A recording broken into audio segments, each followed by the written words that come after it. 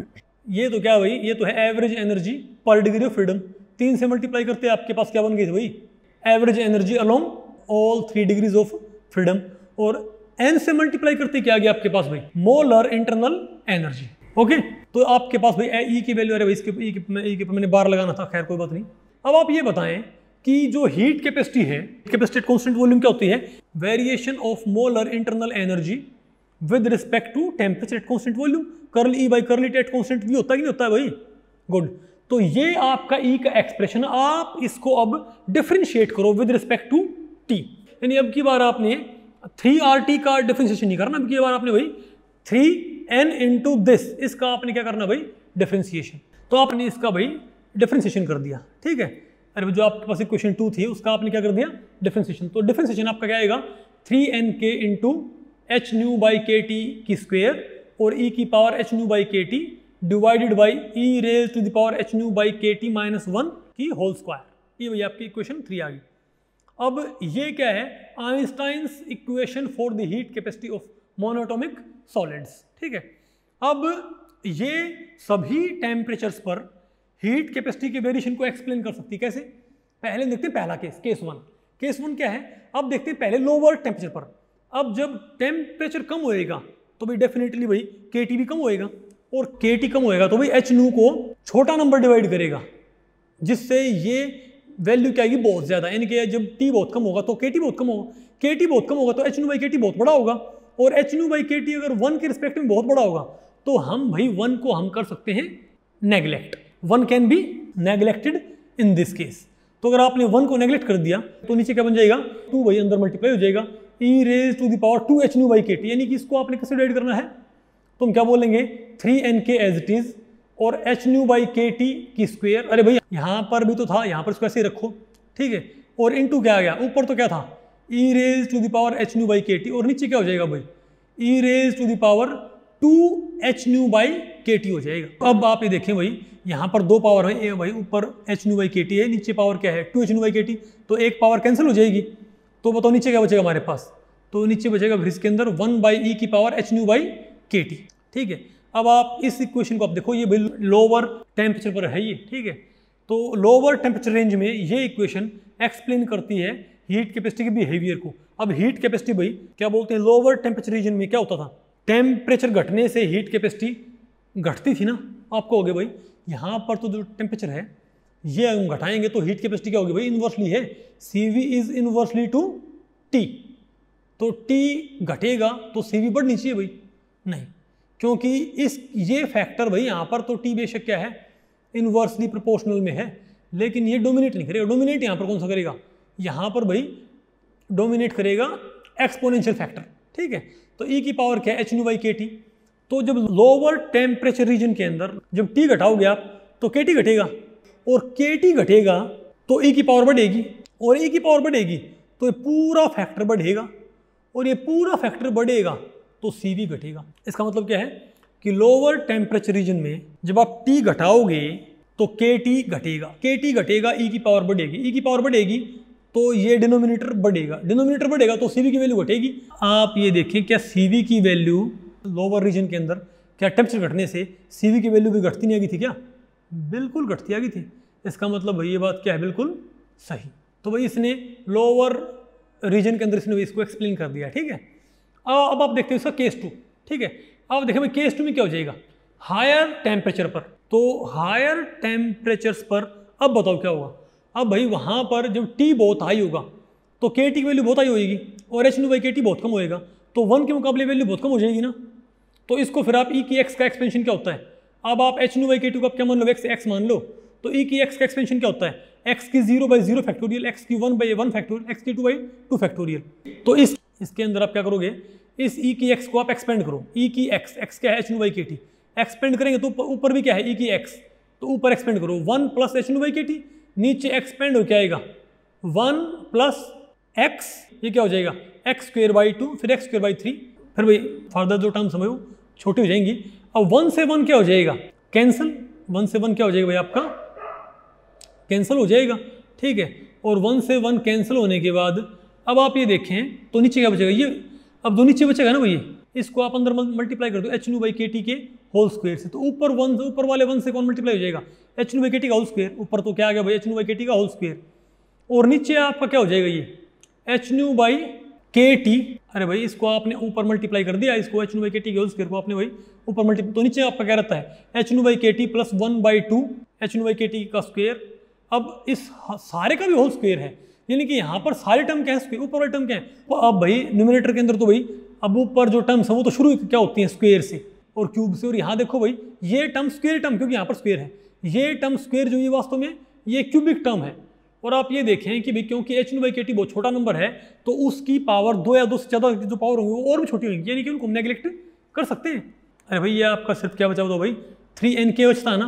अब बताओ N × K क्या होता है R, तो CV क्या आ गया आपका भाई R, जो कि क्या होता है डुलोंग पेटिट्स। तो भाई आपको ये बात आपने ध्यान रखनी है कि यहाँ पर जब आपने HNU/KT के स्क्वायर से ऊपर मल्टीप्लाई किया तो ऊपर तो आप इसको 1 से मल्टीप्लाई करो तो क्या हो जाएगा आपके पास HNU/KT का होल स्क्वायर, और ये बताओ क्या हो जाएगा HNU/KT पावर 1 थी, ये स्क्वायर ये क्यूब में पहुंच जाएगी, यानी हर एक पावर ऊपर जो क्या होगी वो 2 से बढ़ जाएगी। नीचे आपका बताओ क्या रहेगा फिर HNU/KT plus half into HNU/KT का स्क्वायर प्लस 1/3 इंटू HNU/KT का क्यूब, ऐसे रहेगा ना। लेकिन भाई आप ये भी तो ध्यान रखें कि नीचे स्क्वायर है, यानी कि HNU/KT का भी स्क्वायर है, 1/2 HNU/KT का स्क्वायर ना होकर इसकी पावर 4 हो जाएगी, और जो 3 पावर थी HNU/KT की वो 6 हो जाएगी। अब आप ये बताएं कि किसी छोटे नंबर का स्क्वायर क्या होता है, आप सोचते हो कि स्क्वायर करने से हमेशा वैल्यू बढ़ती है, आपने 2 का स्क्वायर किया तो 4 हो गया, तो आप सोचते हो भाई कि स्क्वायर करने से वैल्यू बढ़ती नहीं, स्क्वायर करने से वैल्यू बढ़ भी सकती है, घट भी सकती है और छोटी भी हो सकती है, वो डिपेंड करता है आपका बेस क्या है। आप ये देखें अगर आप 2 का स्क्वायर करते हो तो 4 हो जाता है, 3 का स्क्वायर करते हो 9 होता है, 8 का स्क्वायर करते हो आप 64 होता है, क्योंकि यहाँ पर बेस 1 से बड़ा है। अगर आपका भाई बेस 1 है, 1 का स्क्वायर 1 होता है, 1 का क्यूब 1 होता है, 1 की पावर 4 क्या होती है 1 होती है, यानी कि बेस अगर 1 हो तो पावर बढ़ाने से वैल्यू बढ़ती नहीं। अब समझे मेरी बात। और अगर मान लिया नंबर 1 से छोटा हो तो पावर बढ़ाने से भाई वैल्यू घटती है। अब 1/2 की स्क्वायर हो तो 1/2 इंटू 1/2 1/4 हो गया भाई, यानी 0.5 का स्क्वायर 0.25 होता है, यानी कि घटता है, यानी कि डिपेंड करता है भाई कि बेस आपका 1 है, 1 से बड़ा है कि 1 से छोटा है। अगर आपका भाई बेस 1 है तो पावर बढ़ाने से वैल्यू बिल्कुल नहीं बढ़ती, ना चेंज होती। अगर बेस 1 से बड़ा है तो पावर बढ़ाने से वैल्यू बढ़ती है, अगर बेस 1 से छोटा है तो पावर बढ़ाने से वैल्यू घटती है। अब भाई अगर HNU/KT बहुत छोटा नंबर है तो यहाँ पर 2 या 2 से बड़ी पावर जो होंगी वो वैल्यू को इतनी घटा देंगी कि उनको हम नेग्लेक्ट कर सकते हैं। समझे बात, यानी कि ये सारे का सारा जो पोर्शन है दिस कैन बी नेग्लेक्टेड। तो आपके पास CV की वैल्यू क्या है बताओ भाई 3N के। अब N × K, अब Boltzmann constant multiplied by Avogadro number क्या होता है गैस कांस्टेंट, यानी कि CV = 3R। तो कमाल की बात क्या कि हायर टेम्परेचर्स पर, बोलो भाई हायर टेम्परेचर्स पर प्लैंक्स का लॉ भी क्या कैसा रिजल्ट आपको देता है, जैसा रिजल्ट आपको भाई किसने दिया था, जो डुलोंग पेटिट्स लॉ था, बिल्कुल वही बात यहाँ पर आती है कि भाई हीट कैपेसिटी हायर टेम्परेचर्स पर क्या होगी भाई 3R होगी। उसके बाद भाई डिबाय ने इसको और भी अच्छे तरीके से एक्सप्लेन किया था, लेकिन हम सिर्फ यहीं तक बात करें तो आपने एक बात देखी कि जो क्लासिकल फिजिक्स थी वो एक्सप्लेन करने में फेल हो जाती है हीट कैपेसिटी ऑफ सॉलिड्स को, क्योंकि भाई वो क्या मानती है, एनर्जी एब्जॉर्ब होती है, एमिट होती है कैसे, कॉन्टिन्यूसली। लेकिन अल्बर्ट आइंस्टाइन ने 1907 के अंदर उन्होंने इसको भी एक्सप्लेन कर दिया। उन्होंने 1905 में क्या एक्सप्लेन किया था, उन्होंने प्लैंक्स क्वांटम थ्योरी को यूज़ करते हुए 1905 में उन्होंने क्या एक्सप्लेन किया था, फोटो इलेक्ट्रिक इफेक्ट। और 1907 में उन्होंने क्या कर दिया, हीट कैपेसिटी ऑफ सॉलिड्स को उन्होंने एक्सप्लेन कर दिया। ओके, लेकिन उन्होंने भाई क्या मान के किया इसको कि एनर्जी का एब्जॉर्प्शन या एमिशन क्या होता है, डिसकॉन्टिन्यूसली in the form of packets. ठीक है, तो भाई इस लेक्चर के बारे में अगर आपके कुछ डाउट्स हैं या कुछ आपके सुझाव हैं तो आप मुझे नीचे कमेंट सेक्शन में बताएं, मैं उनके उत्तर देने की पूरी कोशिश करूंगा। मिलते हैं अगले लेक्चर में, तब तक के लिए नमस्ते।